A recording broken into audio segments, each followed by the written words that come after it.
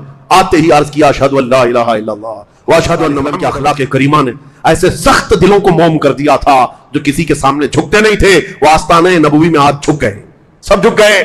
یہاں تک کہ صفوان ایک شخص ہے بہت سخت دشمنی, جس کے باپ کا قتل ہو گیا تھا بدر میں, وہ حضرت عمیر بن وہب ایک صحابی, حضرت عمیر بن وہب جن کے بیٹے کو حضور کے پاس قیدی بنایا گیا تھا اور وہ قتل کرنے کے لیے مدینے آئے تھے حضور کا, تلوار کو زہر میں بجھا کر.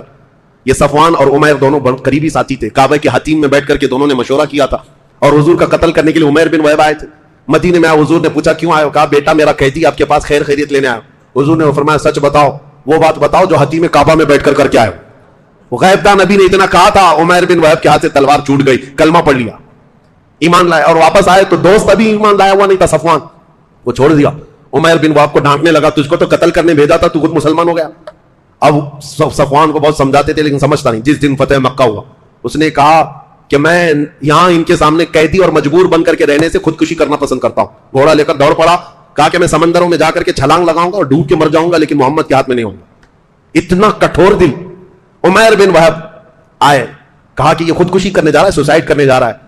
دوڑتے ہوئے آئے, کہا دیکھ محمد صلی اللہ علیہ وسلم نے ابو سفیان کو معاف کیا, ہندا کو معاف کیا, سب کو, تو کون سا بڑا ہے, آ جا. کہا نہیں میں نہیں آ سکتا. تھوڑی دیر کے بعد پوچھنے لگا کیا وہ مجھے سے کو معاف کریں گے؟ میں نے تو ان کے قتل کا منصوبہ بنایا, بدر میں ان کے سامنے, احد میں ان کے سامنے, خندق میں ان کے سامنے, مجھے معاف کریں گے؟ عمیر نے کہا معاف کریں گے, میری بات تو سن. کہتا نہیں مجھے یقین نہیں. حضرت عمیر آئے, کہا رسول اللہ صلی اللہ علیہ وسلم سے آج فتح مکہ آپ نے فرمایا یوم الرحمہ ہے, رحمت کا دن ہے. میرا قریبی دوست تھا صفوان, اگرچہ وہ آپ کی دشمنی میں کئی سال بتایا, ایک رحم کی بھیک چاہتا ہوں, اسے معاف کرنے کا پروانہ دے دو. حضور نے فرمایا جاؤ اس سے کہہ دو میں نے معاف کیا. بس ایک ہی جملہ ہے, ایک ہی جملہ ہے. اعلیٰ حضرت نے فرمایا کون دیتا ہے دینے کو منہ چاہے, دینے والا ہے سچا.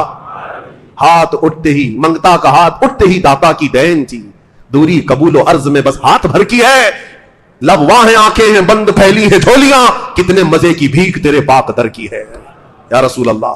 عمیر بن وہب نے کہا یا رسول اللہ وہ مانے گا نہیں میری بات, کہہ دوں گا آپ نے معاف کیا, مانے گا نہیں. کہا کیا چاہتے ہو؟ کہا بس آپ کا امامہ چاہتا ہوں. آپ امامہ دے دیں اپنا, میں نشانی دکھا دوں گا. امامہ کسی کو دیا نہیں جاتا. حضور نے ایک کافر جو کٹر دشمن تھا اس کو بچانے کے لیے عمیر بن وہب ریکویسٹ کر رہے ہیں, فوراً اپنا امامہ شریف اتار دیا, کہا لے جاؤ. عمیر بن وہب امامہ شریف کو لے کر کے آئے. صفوان جو گھوڑے پر بیٹھ کر سمندر میں چھلانگ لگانا چاہا تھا, کہا سن لے میری بات, میں نہیں کہتا تھا کہ وہ معاف کریں گے, میں نے جا کر تیرے بارے میں کہا انہوں نے معاف کر دیا. کہا کیا بات ہے, کیا ثبوت ہے تمہارے پاس؟ نکال کر کے دکھایا وہ امامہ مبارکہ رسول اللہ کا جو آپ کے سر پر سجا ہوا تھا. صفوان سے کہا کہ یہ دیکھ انہوں نے نشانی کے لیے امامہ بھیجا. صفوان کا دل موم ہو گیا, کہا میں نے ایسا انسان ہی نہیں دیکھا دنیا میں, میں نے ایسا انسان ہی نہیں دیکھا. امامہ مبارکہ کی خوشبو کیا گئی اس کے سینے میں. دوڑتا بھاگتا ہوا واپس آیا, جو سوسائڈ کرنے کے لیے گیا تھا واپس دوڑتا ہوا آیا, حضور کے قدموں میں گر گیا. اور اس کے بعد بعض روایتوں میں کہا گیا ہے وہ کہتا تھا کہ آپ کے بعد میں تو جان بچانے کے لیے گیا تھا, اب اگر یہ مار بھی دے تو مجھے پرواہ نہیں, اس لیے کہ میرا دل ان کے قدموں میں گر گیا ہے, اب قتل بھی ہو جاؤں ان کے ہاتھ سے تو کوئی پرواہ نہیں, خوشی سے مر جاؤں گا. عزیزان گرامی وقار, اسلام کی اسٹیبلشمنٹ میں میرے آقا کے حکیمانہ افعال کو اگر میں ذکر کروں راتیں گزر جائیں گی, اتنا آسان نہیں تھا. فتح مکہ کے بعد کیا رسول کریم صلی اللہ تعالی علیہ وسلم اس دن عمرہ فرماتے ہیں, عمرہ کے بعد فوراً آپ مدینہ طیبہ کے لیے رخصت ہو رہے تھے, تو یہ اعلان فرمایا تھا اے مکہ میں تجھ سے بے حد محبت کرتا ہوں, کاش مکہ والوں نے مجھے نہ نکالا ہوتا تو میں زندگی بھر کبھی مکہ چھوڑ کر نہ جاتا. مکہ سے حضور صلی اللہ تعالی علیہ وسلم رخصت ہوئے, واپس مدینے آئے. یہ 7 ہجری کی بات تھی. اس کے بعد کچھ بڑی جنگیں ہوئی ہیں دوسرے لوگوں سے, جنگ حنین ہوئی ہے, جنگ تبوک ہوئی ہے, اور اس کے بعد 10ویں ہجری تھی.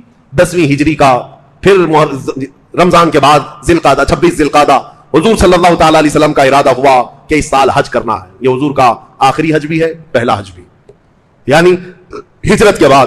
اس سے 1 سال پہلے حضرت ابوبکر حضرت علی کو حج کے لیے قافلے میں امیر بنا کر کے بھیجا تھا حضور نے. انہوں نے آ کر اعلان کر دیا تھا آج کے بعد سے کوئی مشرک مکہ میں داخل نہیں ہوگا. وہ حضرت ابوبکر حضرت علی کے اعلان کے بعد سے آج تک اسی بات پر عمل کیا جاتا ہے, حدود مکہ میں کسی غیر مسلم کو داخل ہونے کی اجازت نہیں. 10ویں ہجری تھی, حضور نے جیسے اعلان فرمایا کہ اس سال حج کے لیے جانا ہے, خبر ایسی پھیل گئی, پورے عرب کے قبیلے جتنے مسلمان ہوئے تھے جوق در جوق قافلوں میں شریک ہونے لگ گئے, مدینے آ گئے. مدینے آئے اور حضور صلی اللہ تعالی علیہ وسلم نے ابیار علی سے اپنا احرام باندھا، جس کو آج مسجد علی کہتے ہیں، وہاں سے احرام باندھا۔ یہ 26 ذی القعدہ کا دن تھا اور یہاں سے چلتے ہوئے حضور صلی اللہ تعالی علیہ وسلم 4 ذی الحجہ کو مکہ مکرمہ میں داخل ہوئے، غسل فرمایا۔ حضور نے قران کا احرام باندھا تھا، عمرہ اور حج دونوں ملا کر کے۔ اس وقت مکہ پہنچنے تک صحابہ کی جو جماعت بڑھتی گئی وہ تقریباً 1,20,000 کی تعداد تھی۔ 1,20,000 کے قریب صحابہ سب جمع ہوئے۔ حضور کے ساتھ حج کرنا ہے، کون نہیں کرتا، سب جمع ہو گئے تھے۔ ساری ازواج مطہرات بھی حضور کے ساتھ تھیں۔ عمرہ کرنے کے بعد نبی کریم صلی اللہ تعالی علیہ وسلم اب حج کے ارکان خود بنفس نفیس سکھا رہے تھے، سارے ارکان سکھا رہے تھے۔ طواف کس طرح کیا، حجر اسود کو کس طرح چوما، صفا مروہ پر کیا کیا دعائیں کی، صحابہ ایک ایک چیز نوٹ کرتے جا رہے تھے، کیونکہ یہ شریعت بننے والی ہے، قیامت تک آنے والوں کے لیے مشعل راہ ہے۔ ہر عمل کی حفاظت صحابہ کر رہے تھے۔ پھر 7 ذی الحجہ کو حضور صلی اللہ علیہ وسلم نے محرم یعنی حرم پاک میں خطبہ دیا۔ 8ویں ذی الحجہ کو مینا میں تشریف لائے، پورا دن قیام کیا۔ 9 ذی الحجہ کو عرفات میں آئے، عرفات کا میدان حضور کا یہ آخری خطبہ ہے، حجۃ الوداع جو دستور حیات ہے سارے مسلمانوں کے لیے قیامت تک کے لیے۔ حضور نے وہاں پر جو خطبہ دیا تھا، یا ایھا الناس انا خلقناکم من ذکر و انثی وجعلناکم شعوبا وقبائل لتعارفوا، اے لوگو اللہ تبارک و تعالی نے ہمیں مذکر و مؤنث پیدا کیا، مرد اور عورت پیدا کیا، تمہارے درمیان قبیلے بنائے گئے تاکہ تمہاری تعریف ہو سکے، تم پہچانے جا سکو۔ یاد رکھو تم سب کے سب آدم کی اولاد ہو اور آدم کو مٹی سے بنایا گیا ہے۔ آج کے بعد نہ کسی گورے کو کالے پر فضیلت ہے، نہ کسی امیر کو غریب پر فضیلت ہے۔ اگر کسی کو فضیلت ہے تو صرف تقوی کی بنیاد پر ہے۔ اللہ کے نزدیک صرف وہی معزز و مکرم ہے۔ عورتوں کے حقوق کے لیے حضور صلی اللہ علیہ وسلم نے فرمایا ان کے ساتھ بدسلوکی کرنے سے ڈرو، ان کے ساتھ برا سلوک کرنے سے ڈرو۔ باندیوں کے حقوق بتائے، مزدوروں کے حقوق بتائے، پڑوسیوں کے متعلق بتایا، اور پھر اخیر میں فرمایا تم میں سے جو حاضر ہے وہ غائب تک میرے پیغام کو پہنچا دو۔ اس خطبے کے بعد حضور نے ایک جملہ فرمایا، میں نے جو کچھ بھی کہا ہے اس کو محفوظ رکھ لو، ہو سکتا ہے آج کے بعد اس جگہ پر میں دوبارہ تم سے ملاقات نہ کر سکوں۔ اور پھر وہ آخری آیت قرآن کی، 23 سال سے قرآن نازل ہو رہا تھا، آیت نازل ہوئی، الیوم اکملت لکم دینکم واتممت علیکم نعمتی ورضیت لکم الاسلام دینا۔ اللہ نے فرمایا 6 پارے کی آیت ہے، آج کے دن تمہارا دین مکمل ہو گیا۔ اللہ فرماتا ہے میں نے اپنی تمام نعمتیں مکمل تم کو دے دی اور تمہیں اسلام دے کر میں راضی ہوا۔ قرآن کی آخری آیت تھی۔ حضور نے فرمایا قرآن کے نازل ہونے کا سلسلہ بند ہو گیا، اب میرے بعد کوئی نبی نہیں آنے والا ہے۔ صحابہ خوش ہو گئے، قرآن کمپلیٹ، دین کمپلیٹ، نظام کمپلیٹ۔ کسی دین میں ایسی بات آئی نہیں تھی۔ یہودی کہتے ایسی آیت ہمارے اندر نازل ہوتی تو ہمارے سال عید مناتے۔ صحابہ تو خوش تھے، دین کمپلیٹ ہو گیا۔ لیکن ایک کونے میں بیٹھے ہوئے ابو بکر صدیق کو روتے ہوئے صحابہ نے دیکھا، غم کے آنسو تھے۔ صحابہ قریب گئے، کہا آج خوشی کا دن ہے، یہ عرفات کا دن ہے اور آخری آیت نازل ہوئی، قرآن کمپلیٹ ہو گیا ہے، اللہ کی کتاب مکمل ہو گئی۔ رونے کا سبب کیا ہے؟ حضرت ابو بکر کہتے ہیں اے صحابہ تم میں سے کسی کو شاید یہ نہ معلوم ہو، آخری آیت اترنے کا مطلب دین تو کمپلیٹ ہو گیا، لیکن اس کا دوسرا معنی یہ ہے اب ہمارے مصطفیٰ کریم اب ہمارے درمیان زیادہ دن تک نہیں رہیں گے، زیادہ دن تک نہیں رہیں گے۔ وجہ یہ ہے کہ وہ اللہ کے رسول دین پہنچانے آ گئے تھے، دین مکمل ہو گیا تو اب وہ رسول ہمارے درمیان نہ رہیں گے۔ صحابہ میں سب سے پہلے سمجھنے والے اس بات کو صدیق اکبر تھے۔ واپس حضور یعنی ذی الحجہ میں ہی 14 یا 15 ذی الحجہ کو حضور صلی اللہ تعالی علیہ وسلم رخصت ہو گئے، مکہ مکرمہ سے مدینہ طیبہ تشریف لائے۔ یہ حضور صلی اللہ تعالی علیہ وسلم کا آخری حج تھا۔ یہاں پر حضرت حضور اکرم صلی اللہ تعالی وسلم مدینہ تشریف لائے، معمول کے مطابق بات چل رہی تھی، محرم کا مہینہ گزرنے کو تھا، سفر آتے ہی حضور صلی اللہ تعالی علیہ وسلم کی طبیعت علیل ہوئی۔ یہ سفر کا مہینہ تھا، طبیعت علیل ہوئی۔ نبی پاک صلی اللہ علیہ وسلم ایک دن مسجد نبوی میں تشریف لائے اور منبر پر کھڑے ہو کر کے خطبہ دیا، اے میرے صحابہ اللہ نے اپنے ایک بندے کو اختیار دیا ہے، چاہے تو وہ دنیا لے لے چاہے تو اللہ کے پاس آ جائے، لیکن اس کے بندے نے دنیا چھوڑ دی، اللہ کے پاس جانے کو اختیار کر لیا ہے۔ صحابہ کے سامنے حضور ایسی مثالوں میں بہت ساری باتیں بتاتے تھے بندے کے طور پر۔ حضرت ابو بکر پھوٹ پھوٹ کر کے رونے لگ گئے۔ صحابہ نے کہا ابو بکر وہ تو رسول اللہ مثال دے رہے ہیں، کسی بندے کو اللہ نے اختیار دیا ہے۔ حضرت ابو بکر کہتے ہیں تم نہیں سمجھتے، وہ بندہ کوئی اور نہیں، وہ محمد رسول اللہ ہے، اللہ نے انہیں اختیار دیا ہے، چاہے تو دنیا میں رہ جائیں یا اللہ کے پاس جائیں۔ کیا تم نہیں سنتے ہو؟ رسول اللہ نے وہ اختیار کر لیا ہے کہ وہ اللہ کے پاس جائیں گے۔ اب یہاں سے حضور صلی اللہ علیہ وسلم کی علالت شروع ہوئی، طبیعت خراب ہوئی، بیماری بڑھتی گئی، بخار شدت سے آنے لگا۔ پورا سفر کا مہینہ اسی طرح گزرا۔ سفر کا مہینہ ختم ہونے کے بعد کئی نشانیاں ایسی ہیں، حضور کبھی تشریف لاتے اور کچھ اہم باتیں بتاتے، انصار صحابہ کو جمع کیا اور ایسی باتیں کی کہ انصار اتنا روئے تھے ان کی داڑیاں بھیگ گئی تھی۔ انصار کہتے ہیں تم میرے لیے ایسی ہی ہو جیسے پیٹ میں میدا ہوتا ہے، میدے کے بغیر انسان نہیں رہتا، تم میرے لیے ایسی ہو۔ انصار سنو، دنیا کی قومیں بڑھتی جائیں گی، انصار گھٹتے جائیں گے، اتنے رہ جائیں گے جیسے آٹے میں نمک کی طرح، لیکن تم پر بہت بڑی ذمہ داری ہے، تم نے جو مجھے دیکھا،